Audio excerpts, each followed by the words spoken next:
이 나무는 반드시 뿌리 뽑아야 합니다. 유럽 전역이 그렇게 말했습니다. 그런데 한국만 이 나무를 키웠습니다. 누군가는 이걸 국민나무라 부르고 누군가는 이 나무 앞에 고개를 숙였습니다. 과연 전 세계가 뿌리 뽑은 나무를 왜 한국만 지켜낸 걸까요? 지금부터 놀라운 이야기를 공개합니다. 여기서 잠깐 좋아요와 구독 버튼 눌러주는 센스. 안녕하세요. 저는 알베르트 레벤슈타인이라고 합니다. 독일 하이델베르크 대학에서 식물학을 가르치고 있죠. 아니, 정확히는 가르치고 있었다가 맞습니다. 이제 65세의 은퇴를 앞두고 있거든요. 평생 한 가지 일에만 매달려왔어요. 바로 침입종 식물의 제거죠. 어떤 사람들은 제게 식물계의 경찰이라고 부르기도 했습니다. 좀 우습게 들릴 수도 있지만 저는 그 별명이 꽤 마음에 들었어요. 실제로 저는 지난 40년간 유럽 전역을 돌아다니며 외래 침입종들을 추적하고 제거하는 일을 해왔거든요. 그 중에서도 특히 제가 집중적으로 연구해온 것이 바로 아카시아입니다. 정확히는 아카시나무죠. 이 나무는 정말 골치 아픈 존재예요. 북미에서 온 이 녀석은 유럽 땅에 발을 들인 순간부터 토종 식물들을 밀어내고 생태계를 교란시켜왔습니다. 독일에서는 이미 수십 년 전부터 아카시나무 제거 작업이 한창이에요. 제가 이 일에 이렇게 집착하는 이유가 있습니다. 자연은 완벽한 균형 위에 서 있어요. 수억 년에 걸쳐 만들어진 그 섬세한 조화를 외래종 하나가 순식간에 무너뜨릴 수 있거든요. 그래서 저는 항상 말해왔습니다. 침입종에겐 잡이 없다. 학회에서 발표할 때마다 동료들은 제가 너무 강경하다고 했지만 말이에요. 오늘은 정말 특별한 날입니다. 드디어 아카시아 국제 퇴치 보고서를 완성했거든요. 40년간의 연구와 경험을 모두 담아낸 역작이죠. 이 보고서는 전 세계 30개국의 아카시나무 현황을 조사한 결과를 담고 있습니다. 대부분의 나라에서 아카시나무는 심각한 생태계 교란을 일으키고 있어요. 프랑스에서는 포도밭을 침범하고 있고 이탈리아에서는 올리브 농장을 위협하고 있습니다. 심지어 영국에서도 토종 참나무 숲을 밀어내고 있죠. 그런데 한 나라만 예외였습니다. 바로 한국이에요. 보고서를 검토하던 동료들이 한국만큼은 아카시나무가 문제없다고 했을 때 저는 화가 났습니다. 그럴 리가 없다. 분명히 조사가 잘못된 거야. 어떻게 다른 모든 나라에서는 문제가 되는데 한국만 예외일 수 있단 말입니까? 동료들이 보여준 한국 자료를 보니 더욱 이상했습니다. 한국에서는 아카시나무를 밀원수라고 부르며 꿀을 만드는 데 활용하고 있더군요. 심지어 산림청 자료에서는 토양 개선에 도움이 된다는 내용까지 있었어요. 이건 과학적으로 말이 안 됩니다. 아카시나무는 질소 고정으로 토양의 화학적 균형을 깨뜨리는 식물인데 말이에요. 그날 밤 저는 잠을 이룰 수 없었습니다. 40년간 쌓아온 제 이론이 흔들리는 것 같았거든요. 하지만 포기할 수는 없었어요. 과학자로서 직접 확인해야겠다고 다짐했습니다. 다음 날 아침 저는 연구실 동료인 한스에게 말했습니다. 한국에 가볼 생각이야. 한스는 놀란 표정으로 물었죠. 한국요? 왜 갑자기요? 저는 대답했습니다. 과학의 이름으로 그리고 40년간 쌓아온 내 신념을 증명하기 위해서 말이야. 은퇴를 2개월 앞둔 시점이었지만 저는 결심했습니다. 마지막 연구를 위해 한국으로 떠나겠다고요. 한국의 아카시나무가 정말 다른지 아니면 단순히 조사가 잘못된 건지 직접 눈으로 확인하겠다고 말입니다. 저는 인천공항에 도착한 순간부터 뭔가 이상하다는 느낌을 받았습니다. 공항 주변 산들이 온통 초록빛으로 뒤덮여 있었거든요. 독일에서 본 아카시나무들과는 분명히 다른 모습이었어요. 더 울창하고 건강해 보였습니다. 렌터카를 빌려 충북 단양으로 향했어요. 한국의 아카시나무 군락지 중에서도 가장 큰 규모라고 들었거든요. 고속도로를 달리는 내내 창밖 풍경이 신기했습니다. 산마다 아카시나무가 보였는데 독일에서처럼 다른 나무들을 밀어내고 있는 게 아니라 자연스럽게 어우러져 있더군요. 단양에 도착한 건 5월 15일 오후였습니다. 마침 아카시나무 꽃이 만개한 시기였어요. 차에서 내리는 순간 코를 찌르는 달콤한 향기에 깜짝 놀랐습니다. 이런 진한 꽃향기는 독일에서 본 적이 없었거든요. 산자락으로 올라가니 정말 장관이었습니다. 하얀 꽃송이들이 주렁주렁 매달린 아카시나무들이 산 전체를 뒤덮고 있었어요. 그런데 더 놀라운 건 사람들의 반응이었습니다. 어머, 외국분이 아카시아꽃 구경하러 오셨네요. 할머니 한 분이 반갑게 인사를 건네셨어요. 손에는 커다란 비닐봉지를 들고 계셨는데 아카시꽃을 따고 계시더군요. 꽃을 따시는 건가요? 제가 어색한 한국어로 물어보니 할머니는 웃으며 대답하셨습니다. 아카시아 꽃전은 정말 맛있어요. 부침개로 해 먹으면 향이 끝내줘요. 저는 당황했습니다. 침입종인 아카시나무 꽃을 먹는다고요? 독일에서라면 상상도 할 수 없는 일이었어요. 더 놀라운 광경이 기다리고 있었습니다. 산 곳곳에 하얀 상자들이 놓여 있었는데 바로 벌통이었어요. 벌들이 신나게 아카시 꽃을 오가며 꿀을 모으고 있었습니다. 이거 다 아카시아 꿀 만드는 거예요? 지나가던 젊은 남성에게 물어보니 그는 자랑스럽게 대답했습니다. 우리나라 꿀의 70%가 아카시아 꿀이에요. 최고급 꿀이죠. 제 머릿속이 완전히 뒤죽박죽이 되었습니다. 침입종이라고 생각했던 아카시나무가 이 나라에서는 귀중한 자원이 되고 있었거든요. 그때 한 무리의 사람들이 다가왔습니다. 3355짝을 이뤄 산책을 나온 가족들이었어요. 아이들은 아카시아 꽃 향기를 맡으며 즐거워했고 어른들은 꽃을 배경으로 사진을 찍고 있었습니다. 이건 생태계 파괴입니다. 저도 모르게 소리쳤습니다. 갑자기 조용해졌어요. 모든 사람들이 저를 쳐다봤습니다. 한 아저씨가 의아한 표정으로 물었습니다. 뭐가 생태계 파괴라는 거예요? 아카시나무는 침입종이에요. 토종 식물들을 죽이는 나쁜 나무라고요. 그러자 사람들이 웅성거리기 시작했습니다. 누군가 말했어요. 무슨 소리예요? 아카시아는 우리 할아버지 때부터 심어온 나무인데요. 또 다른 사람이 거들었습니다. 아카시아 없으면 우리 산이 어떻게 돼요? 민둥산이 될 텐데. 저는 점점 더 혼란스러워졌습니다. 분명히 아카시나무는 문제가 있는 나무여야 하는데 이 사람들은 오히려 고마워하고 있었어요. 40년간 연구해온 제 이론이 송두리째 흔들리는 기분이었습니다. 그날 저녁 단양의 한 게스트하우스에 짐을 풀고 창밖을 바라봤습니다. 달빛 아래 하얗게 빛나는 아카시 꽃들이 마치 별처럼 반짝이고 있었어요. 독일에서는 제거해야 할 대상이었던 이 나무가 여기서는 왜 이렇게 사랑받는 걸까요? 그 다음날 아침 게스트하우스 로비에서 커피를 마시고 있는데 한 중년 남성이 다가왔습니다. 단정한 차림에 온화한 인상을 가진 분이었어요. 안녕하세요. 어제 산에서 뵌 것 같은데 저는 정윤석이라고 합니다. 정윤석이라는 분은 서울대 환경대학원에서 생태학을 전공했다고 하더군요. 현재는 환경 NGO에서 생태연구원으로 일하고 있다고 했습니다. 그런데 더 놀라운 건 그가 바로 한국의 아카시아는 정말 유해한가라는 주제로 연구를 진행 중이라는 사실이었어요. 선생님이 독일에서 오신 식물학자시라고 들었습니다. 혹시 저희 아버지를 소개해 드릴까요? 저는 호기심이 생겼습니다. 아버님이 누구신데요? 저희 아버지는 정종태라고 하시는데요. 1970년대부터 이 지역에 아카시아를 심으신 분입니다. 퇴역 산림청 임업사셨어요. 바로 그 사람을 만나야겠다고 생각했습니다. 한국의 아카시나무 역사를 직접 경험한 산증인을 만날 기회였거든요. 정윤석의 안내로 마을 한쪽에 자리한 작은 한옥으로 향했습니다. 마당에는 각종 나무들이 자라고 있었는데 그 중에도 아카시나무가 눈에 띄었어요.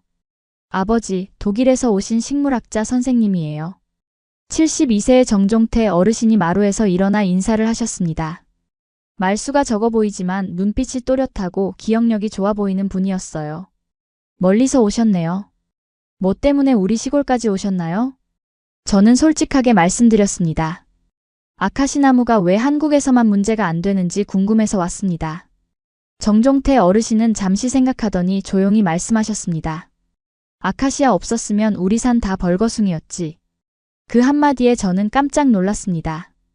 그분의 목소리에는 깊은 경험에서 우러나온 확신이 담겨 있었거든요. 1950년대 우리나라 산들을 보셨나요? 정종태 어르신이 물어보셨습니다.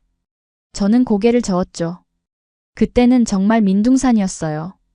일제강점기부터 시작해서 6.25 전쟁까지 거치면서 나무라고는 찾아볼 수 없을 정도였지요.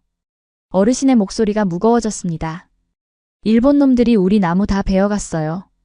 군수물자 만든다고 철도 깔아놓고 송탄까지 실어날랐지. 해방되고 나서도 전쟁 나고 사람들은 땔감 구하려고 나무 뿌리까지 파냈어요. 정윤석이 아버지 말씀을 이어받았습니다. 그때 우리나라 산림 녹화율이 30% 정도였다고 해요. 지금은 64%인데 말이죠. 정종태 어르신이 계속 말씀하셨습니다. 1970년 산림청에 들어갔을 때 제일 큰 고민이 뭘 심을 것인가였어요. 토종 나무들은 자라는 속도가 너무 느렸지요. 그런데 아카시아는 달랐어요. 어떻게 다르셨나요? 제가 물어보니 어르신은 잠시 생각하시더니 대답하셨습니다. 빨리 자라고 척박한 땅에서도 잘 견뎌냈어요. 더 중요한 건 뿌리에서 질소를 만들어서 땅을 비옥하게 만들더라고요. 저는 깜짝 놀랐습니다. 질소 고정 능력을 얘기하시는 거였어요. 유럽에서는 이게 문제가 되는데 한국에서는 오히려 장점이었다는 말씀이신가요? 그때 우린 뿌리라도 내리는 나무가 필요했어요. 살아남은 게 아카시아였지. 정종태 어르신의 눈에 깊은 회한이 스쳤습니다.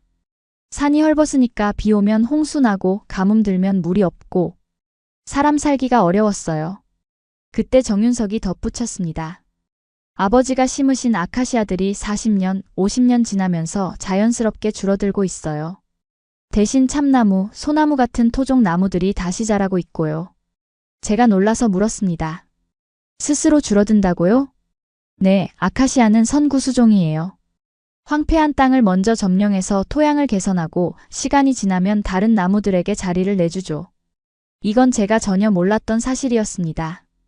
유럽에서는 아카시나무가 계속 번식만 하는데 한국에서는 생태순환의 한 과정이었다는 말인가요? 그날 저는 정종태 어르신과 정윤석 부자와 함께 하루 종일 산을 돌아다녔습니다. 70년대에 심어진 아카시나무 숲에서는 정말로 참나무와 소나무가 자라고 있었어요. 자연스러운 천이가 일어나고 있었던 겁니다. 정종태 어르신이 차를 한 모금 마신 후 천천히 입을 열기 시작하셨습니다. 어르신의 목소리에는 오랜 세월의 무게가 담겨 있었어요. 1945년 해방 직후부터 얘기해 드릴까요? 그때 제가 15살이었는데 우리 집 뒷산을 올라가면 나무 한 그루 없는 민둥산이었지요. 어르신의 눈빛이 멀어지며 과거를 회상하고 계셨습니다. 일제강점기부터 시작된 산림 파괴의 참상을 몸소 겪으신 분이었거든요. 일본은 태평양 전쟁을 치르면서 조선의 나무란 나무는 모조리 베어갔다고 하셨습니다. 철도 깔 때 침목 만든다고, 탄광에서 갱목 쓴다고, 군수물자 조달한다고 해서 일본 본토로 실어 날렸다는 거예요. 6.25 터지고 나서는 더 심했어요. 사람들이 추위에 얼어 죽겠으니까 나무 뿌리까지 파서 뗐거든요. 심지어 관까지 땔감으로 썼다니까요. 저는 그런 상황을 상상해 보려 했지만 쉽지 않았습니다. 독일에서는 경험해 본 적 없는 절망적인 상황이었거든요. 1960년대까지도 상황은 마찬가지였다고 하시더군요. 농사지을 연료가 없으니까 볏짚도 모자라서 산에서 뭐든 주워와야 했다는 겁니다. 정윤석이 보충 설명을 해주기로는 그때 우리나라 1인당 연간 목재 소비량이 0.03세제곱미터로 지금의 100분의 1 수준이었다고 해요. 정종태 어르신이 산림청에 들어간 건 1970년이었습니다. 그때까지도 전국이 거의 민둥산이었다고 하시더군요. 비가 오면 산사태가 나고 홍수 피해가 심했어요. 처음엔 소나무를 심으려고 했답니다. 우리나라 토종 나무니까 말이에요. 그런데 문제가 있었죠. 소나무가 제대로 자라려면 20년은 걸리거든요. 그동안 또 홍수가 얼마나 날 텐데요? 그때 독일 산림 전문가가 와서 아카시아를 추천했어요. 저는 깜짝 놀랐습니다. 독일 전문가라니요. 어르신 말씀으로는 1900년대 초에 처음 들어온 것도 독일 총영사 추천이었다고 들었다는 거예요. 그런데 그때는 별로 퍼지지 않았고 본격적으로 심기 시작한 건 1970년대 박정희 정부의 치산 녹화 사업 때부터였다고 합니다. 처음 심었을 때 정말 신기했어요. 다른 나무들은 시들거나 죽는데 아카시아만 무럭무럭 자라더라고요. 어르신은 아카시나무의 특별한 능력에 대해 설명해 주셨습니다. 뿌리에 혹 같은 게 달려서 거기서 질소를 만들어낸다는 거예요. 땅이 척박해도 스스로 영양분을 만들어낼 수 있다고 하셨습니다. 바로 근류균과의 공생을 말씀하시는 거였어요.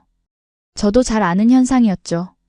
그런데 더욱 신기한 건 40년, 50년이 지나니까 아카시나무가 줄어들더라는 겁니다. 대신 참나무와 소나무가 자라기 시작했다고 해요. 아카시나무가 땅을 비옥하게 만들어 놓으니까 다른 나무들이 들어오는 거라고 하시더군요. 자연이 알아서 하는 일이라는 말씀이었어요. 정윤석이 과학적인 설명을 덧붙여 주었습니다.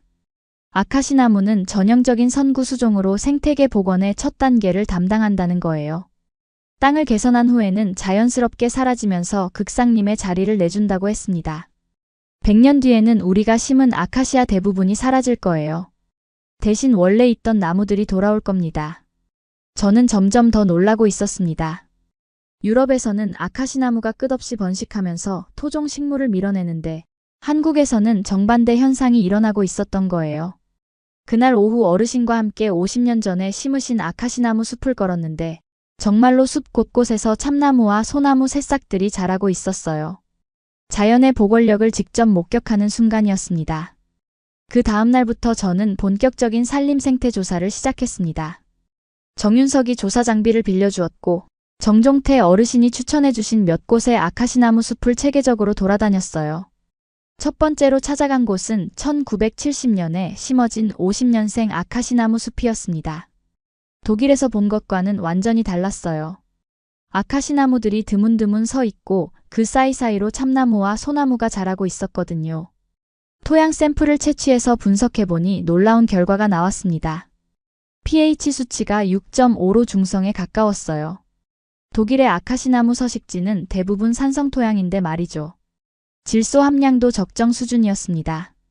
과도하게 많지도 않고 부족하지도 않았어요. 유럽에서는 아카시나무가 질소를 과도하게 공급해서 토종 식물들이 적응하지 못하는데 한국에서는 균형이 맞춰져 있었던 겁니다. 더욱 놀라운 건 생물 다양성이었습니다. 아카시나무 숲 안에서 총 47종의 식물을 발견했어요. 독일의 아카시나무 서식지에서는 보통 10-15종 정도밖에 발견되지 않거든요. 특히 야생화들이 많았습니다. 제비꽃, 민들레, 도라지꽃 등이 아카시나무와 자연스럽게 어우러져 있었어요. 두 번째로 조사한 곳은 1980년에 심어진 40년생 숲이었습니다. 여기서는 더욱 흥미로운 현상을 목격했어요. 아카시나무의 밀도가 현저히 낮아져 있었습니다. 헥타르당 나무 수가 처음 심었을 때의 절반 정도로 줄어들어 있더군요. 자연 간벌이 일어나고 있는 건가요? 제가 정윤석에게 물어보니 그는 고개를 끄덕였습니다. 맞아요. 아카시아는 스스로 밀도를 조절하는 특성이 있어요. 너무 빽빽하면 일부가 자연적으로 사라지죠. 이는 독일에서는 볼 수 없는 현상이었습니다. 유럽의 아카시나무는 계속해서 번식하면서 밀도를 높이는데 한국의 아카시나무는 적정 밀도를 스스로 유지하고 있었던 거예요. 세 번째 조사지는 1990년에 심어진 30년생 숲이었습니다. 여기서 저는 가장 충격적인 광경을 목격했어요. 아카시나무 아래서 참나무 치수들이 무성하게 자라고 있었거든요. 높이가 2에서 3m에 달하는 젊은 참나무들이 숲 전체에 퍼져 있었습니다. 토양을 파보니 아카시나무 뿌리와 참나무 뿌리가 얽혀 있었어요. 서로 경쟁하는 게 아니라 공존하고 있는 모습이었습니다. 현미경으로 뿌리를 관찰해보니 균근의 네트워크가 형성되어 있었어요. 아카시나무가 고정한 질소를 참나무가 함께 이용하고 있었던 겁니다. 이건 정말 놀라운 현상이에요.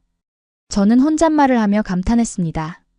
40년간 연구해온 제 상식으로는 설명할 수 없는 일이었거든요.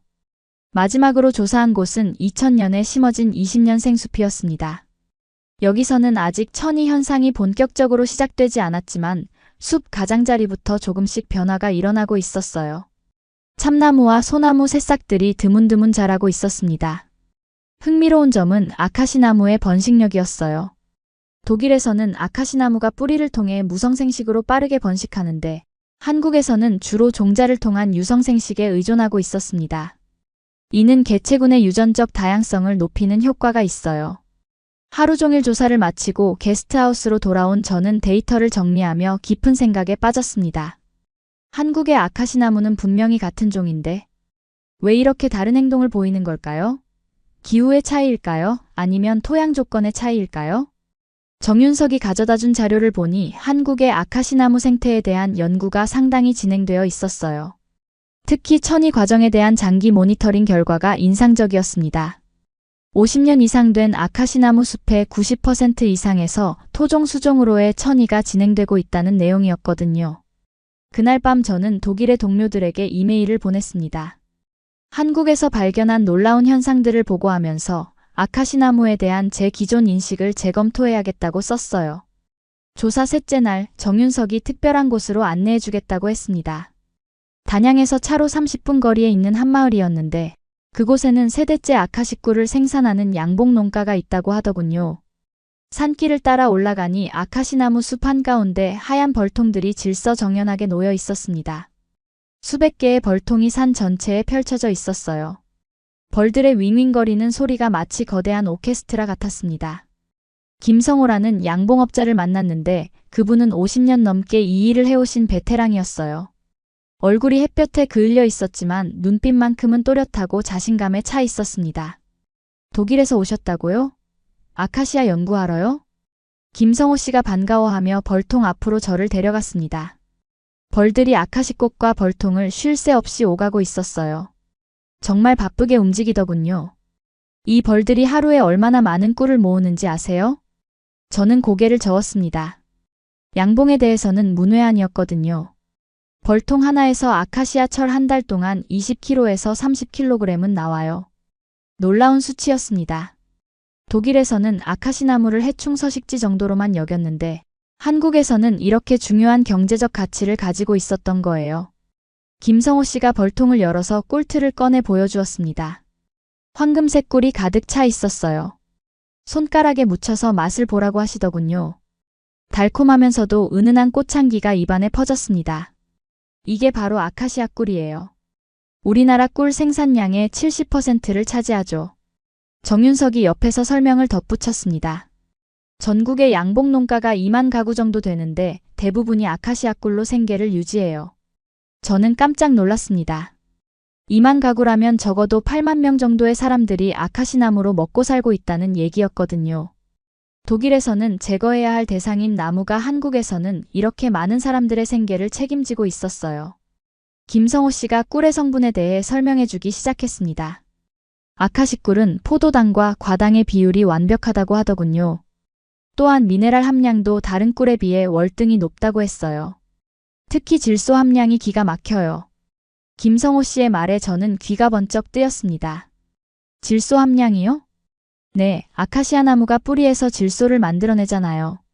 그게 꽃에도 영향을 주는 것 같아요. 분석해보니 다른 꿀보다 아미노산이 2배나 많더라고요. 이건 정말 놀라운 발견이었습니다. 아카시나무의 질소 고정 능력이 꿀의 품질까지 향상시키고 있었던 거예요. 저는 흥미진진한 마음으로 더 자세한 설명을 들었습니다. 꿀벌들의 행동도 흥미로웠어요.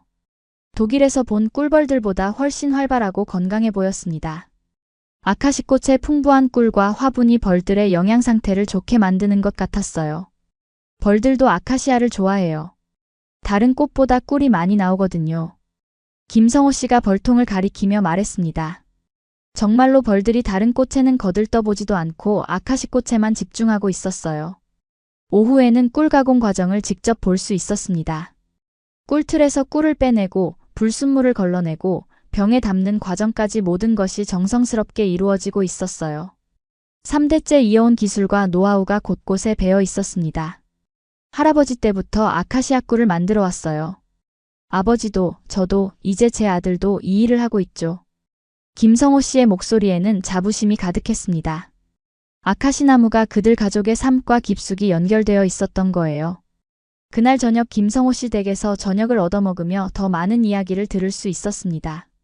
아카시꿀의 효능, 양봉업의 어려움, 기후변화로 인한 영향 등 다양한 주제로 대화를 나누었어요.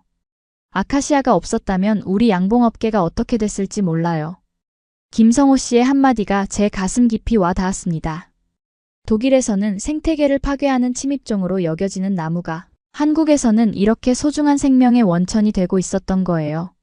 한국에 온 지 일주일이 지났을 때 뜻밖의 일이 벌어졌습니다. 제가 한국에 와 있다는 소식이 언론에 알려진 거예요. 정윤석이 미안해하면서 설명하기로는 지역 신문사 기자가 우연히 제 이야기를 듣고 기사를 썼다고 하더군요.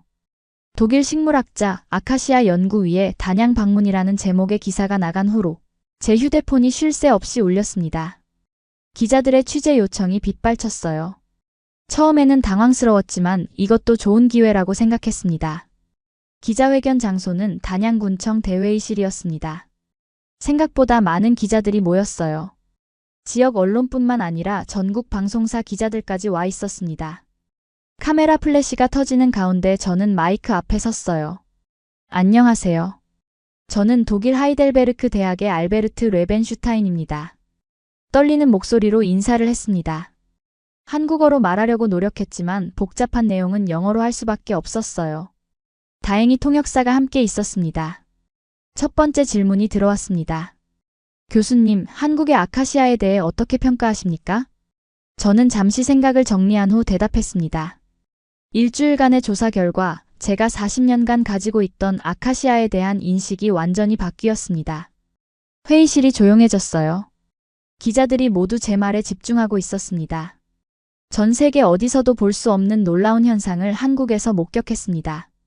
아카시아가 침입종이 아니라 생태계 복원의 조력자 역할을 하고 있었어요. 한 기자가 손을 들었습니다. 구체적으로 어떤 점이 다른가요? 유럽에서는 아카시아가 토종 식물을 밀어내고 생태계를 파괴합니다. 하지만 한국에서는 토양을 개선한 후 자연스럽게 토종 수종에게 자리를 내주고 있어요. 이는 과학적으로 매우 중요한 발견입니다. 또 다른 질문이 이어졌습니다. 그렇다면 앞으로 아카시아 정책이 바뀌어야 한다고 보시나요? 저는 고개를 끄덕였습니다. 전 세계의 기준이 한국에게는 맞지 않았습니다. 이 나라는 아카시아를 성공적으로 길들인 유일한 나라입니다. 이 말을 할 때 제 목소리에 감정이 실렸습니다. 40년간 쌓아온 편견이 무너지는 순간이었거든요. 한국의 아카시아는 단순한 나무가 아닙니다. 전쟁으로 폐허가 된 산을 되살린 희망의 상징이고 2만 가구의 생계를 책임지는 경제적 자원이며 생태계 복원을 돕는 자연의 조력자입니다. 기자회견장이 숨죽일 정도로 조용해졌어요. 저는 계속해서 말을 이어갔습니다. 저는 오늘 이 자리에서 공식적으로 사과드리고 싶습니다. 지금까지 아카시아를 무조건 제거해야 할 침입종으로만 봤던 제 학문적 편견을 사과합니다. 그때 저는 의자에서 일어나 깊숙이 고개를 숙였습니다. 독일 사람으로서는 쉽지 않은 행동이었지만 그렇게 하지 않을 수 없었어요. 한국에서 본 것들이 제 마음을 완전히 바꿔놓았거든요. 아카시아에 대한 새로운 시각이 필요합니다. 모든 생물은 환경에 따라 다른 역할을 할 수 있다는 것을 한국이 증명해 보였습니다. 기자회견이 끝난 후 많은 사람들이 저에게 다가와 인사를 했습니다. 정종태 어르신도 오셨더군요. 어르신이 제 손을 잡고 말씀하셨습니다. 고맙습니다.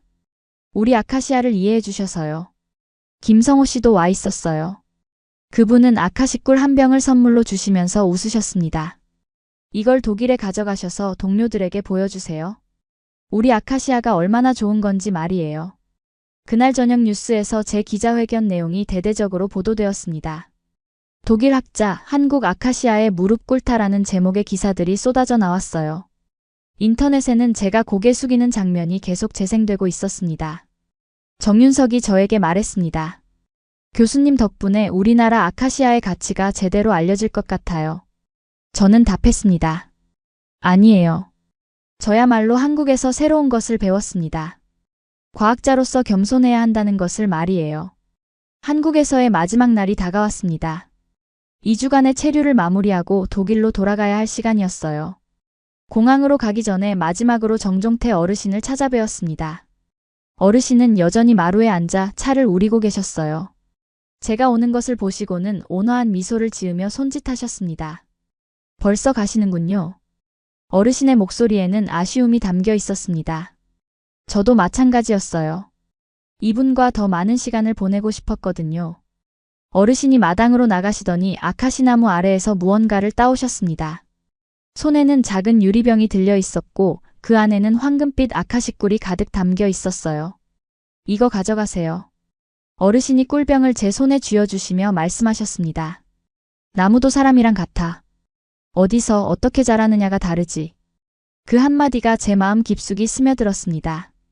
같은 아카시나무라도 독일에서는 침입종이지만 한국에서는 희망의 상징이 될 수 있다는 깊은 진리였어요. 독일로 돌아온 저는 곧바로 은퇴 전 마지막 작업에 착수했습니다. 바로 한국에서의 경험을 담은 보고서 작성이었죠. 제목은 이미 정해져 있었어요. 교란종인가, 공생의 지혜인가, 한국 아카시아 보고서. 40년간의 연구 인생을 마무리하는 보고서치고는 완벽한 제목이었습니다. 한국에서 목격한 모든 것들을 과학적으로 정리하고 분석하는 데 3주가 걸렸어요. 보고서에는 한국 아카시나무의 독특한 생태적 역할과 사회적 가치, 그리고 자연 천위를 통한 생태계 복원 과정을 상세히 기록했습니다. 특히 정종태 어르신이 들려주신 역사와 김성호 씨가 보여준 양봉업의 현실을 과학적 데이터와 함께 제시했죠. 은퇴식 당일 동료들 앞에서 마지막 발표를 했습니다. 발표 제목은 한국에서 만난 기적 아카시아의 재발견이었어요. 40년간 함께해온 동료들이 모두 놀란 표정으로 제 이야기를 들었습니다. 발표가 끝나고 한 후배가 다가와서 물었습니다.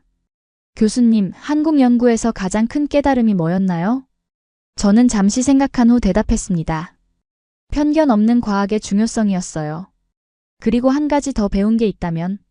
저는 정종태 어르신이 주신 아카식구를 꺼내 보이며 말을 이어갔습니다. 아카시아가 한국에서는 영웅이었다는 겁니다. 그날 저녁 집에 돌아와 창밖을 바라보았습니다. 독일에도 어느새 봄이 찾아와 있었어요. 하지만 제 마음은 자꾸만 한국의 단양으로 향했습니다. 지금쯤 그곳에서는 어떤 일이 벌어지고 있을까요? 5월의 따뜻한 햇살 아래 아카시나무들이 하얀 꽃을 활짝 피웠을 거예요. 꽃잎들이 봄바람에 흩날리며 마치 눈송이처럼 하늘거릴 겁니다.